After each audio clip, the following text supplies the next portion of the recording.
এইজোপা আমাৰ নিয়ৰ মালতী। এই ঠিক মাঘ ফাগুনৰ সময়ত ই ফুলে। কেতিয়াবা মাঘৰ আৰম্ভণিতেই ফুলে আৰু কেতিয়াবা ই মাঘৰ শেষৰ ফালে ই ফুলে। কি সুন্দৰ সৃষ্টিকৰ্তাৰ মানে অপূৰ্ব সৃষ্টি মানে এজোপা ফুল।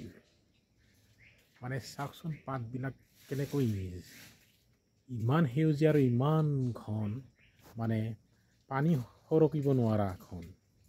আৰু এতিয়া মানে ফুলবোৰ যে ফুলিব নহয়, তাৰ তুলনা আপুনি চাই থাকিব মন যাব।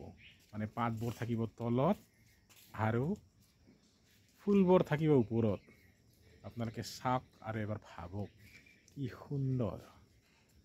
ফুলে কয় বতাহক লাহেকৈ, চাওকচোন এই কি কৰি